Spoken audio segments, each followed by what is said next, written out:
Hello and welcome. Apparently in DC comic books now, the Joker gets pregnant. Silly me. I forgot the acid. Well, what have we here? I think you're pregnant. I think you're right. Do we have a good OBGYN we use? First off, I'm going to come out and say this. First off, this is not something the Joker would say. Mark Hamill would probably come out, This town needs an enema. boy, get me a doctor because we need one or something. He wouldn't be so calm and secure and loving and tender for the Joker. That's not what the Joker would do.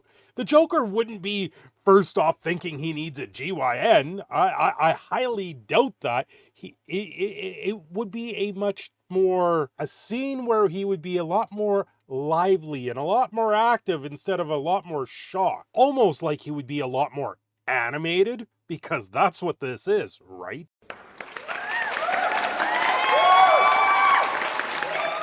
Let's get down to the nitty-gritty of what people are saying about this. Review Joker, the man who stopped laughing, number 4. Apparently, he doesn't laugh anymore. That's no longer part of the Joker's physique. That's no longer who he is. You got this fairly decent-looking cover for it. It looks like kind of scarecrow mud monster coming out, and is that the Joker? I would guess that's the Joker in the middle of that.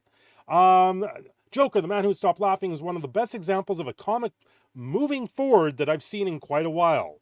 While most would consider this issue a filler, so this is a filler issue. First off, it showcases many key points using astounding and detailed artwork to do so. Plus, my favorite character shows up for a visit. Let's dive right in. A filler comic book. And if you guys know anime, if you know comic books, filler comic books are junk. They are absolutely garbage when it comes to the main storyline. When it comes to telling the story and telling a side story or something like that, they just don't generally live up to the hype or to the comic book at all. So a filler episode or a filler comic book in this sense. Last we left Gotham, Joker and Red Hood, both men had issues of their own to deal with. Jason dealing with the police, Joker doing the same, but from the hospital, one being healed, yeah. Joker finds himself at the mercy of some of the most vulnerable patients as he hustles his way through roles to make his escape. Jason uses a distraction to make sure way through the villain. Both men are searching for answers. Okay, so you've got Jason versus the Joker, which is the Red Hood. The best questions. I admit fully that the issue surprised me, with one scene in particular actually ruffling some feathers. Making his way through the hospital, Joker stops in a room with a woman who is delirious and dying. In a moment that's not Joker-like, he uses validation therapy and pretends to be the love of the woman's life who passed in front during the war. Yeah, that's a little bit sick and twisted. That's really sick and twisted for the Joker. So anyway, they give this comic book a 10 out of 10. So the bonus story starts off with Joker meeting another love of his life, a potential partner. My favorite character, Zatanna. If you know Zatanna, she normally has eyes for Batman, not Joker. She wants nothing to do with the Joker. The encounter leaves one of them changed forever. Joker couldn't have never expected to be expecting. What? A true gaggle of laughs, yada, yada, yada. So this person gave it a 10 out of 10. A filler comic book. So an offshoot story gets a 10 out of 10 perfect score. And it's a filler. Filler comics don't get that.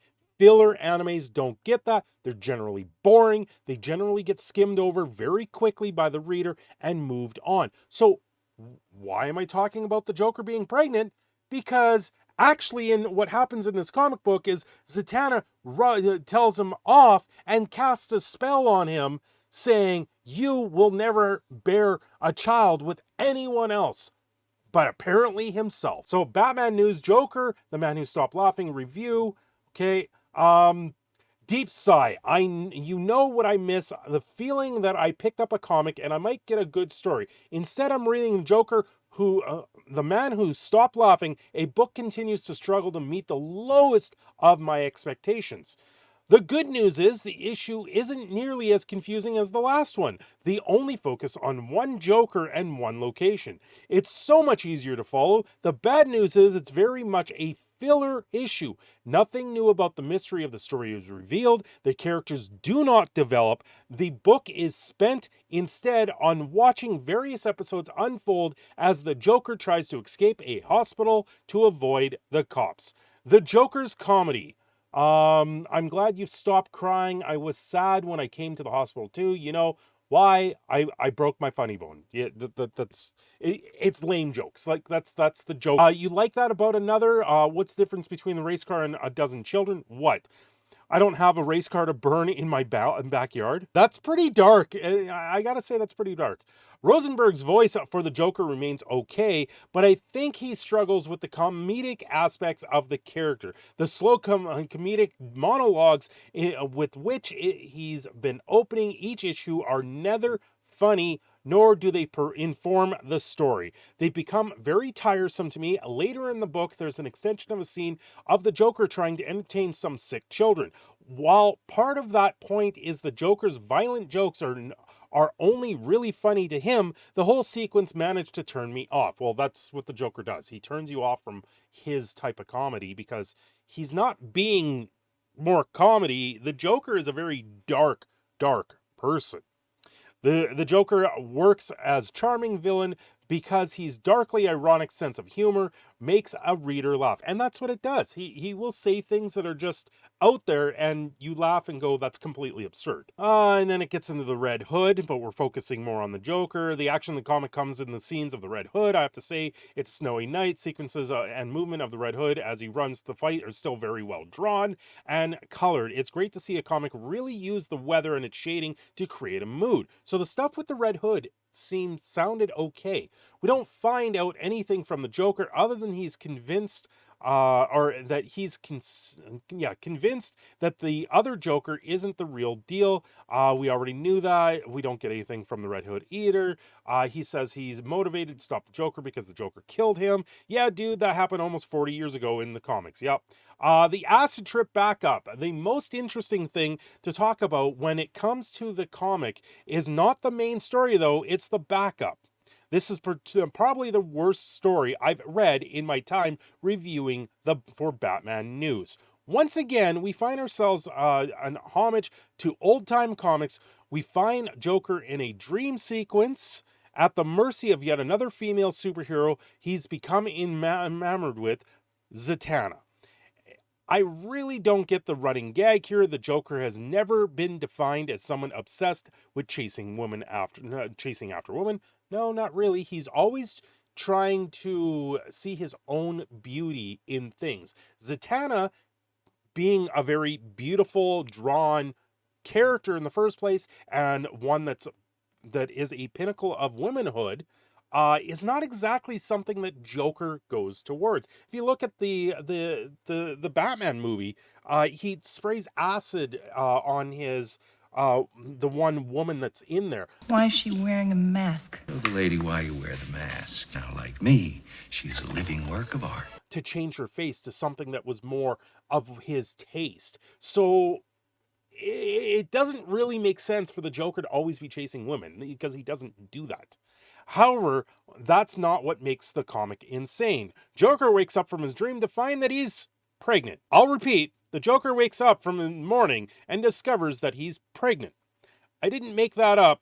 Just look at the picture below. So the Joker goes to the hospital and prepares to give birth. Then he winds up throwing up a mud monster. A violent gun-filled chase commences, but then it is discovered that the mud creature has morphed into a child-sized version of the Joker. The Joker accepts the thing as his son and shows it off to Zatanna, taunting her over the family that she could have had with them. That is absolutely sickening. He throws up a mud monster, then it turns into the Joker. Here it is. He goes to the hospital with the with the doctor, and he's in stirrups. And you got to ask yourself, what is this doctor actually looking at? What is this doctor literally looking at? Because right now he's got something in his face. Look for it, you can see these little dots come into the upper right-hand corner of the screen. In the industry, we call them cigarette burns. Nobody knows that they saw it, but they did. Nice, big. And it's not something I think they would want to look at. The Joker didn't have a sex change. He doesn't identify as anything other than the Joker. They literally wrote into the story, through a magical spell, the Joker gets pregnant. This is one of the comic books you can't really review because there's no real story or vision to pick apart. All you can do is describe what I can only surmise is a delusions of comic written on a very special kind of wheel. Writing aside, however, there has been a lot of these little moments or stories in DC lately that makes me go, how the heck did DC editorial give that a green light? He gives the comic book a 2 out of 10. Well, you would honestly expect a filler comic book or a filler episode to get a very low score. A 2, 3, 4 out of 10 usually is where you would expect these things. But to the one that gave it a perfect 10 out of 10, you're insane. You really are. You're giving a filler episode a 10 out of 10. You know what? Artistic license, you want to give it a 10 out of 10, that's fine. But you're doing this as a review for your readers to say that this comic book is worthwhile reading. And by giving it a 10 out of 10, you're giving a disservice on a filler. This isn't a comic book that I think people are going to run out and buy. If you want to go out there and buy this comic book, go ahead. Go buy this comic book. Go support the dying industry of comic books right now. Or you can turn and look at the many, many other people that are actually doing amazing jobs in comic books and keeping all of this ridiculous out of the comic books and actually telling a story that's worth written. I'm your proud Canadian Phoenix, Cindershadow. Don't forget to like and subscribe, and I will see you all next time.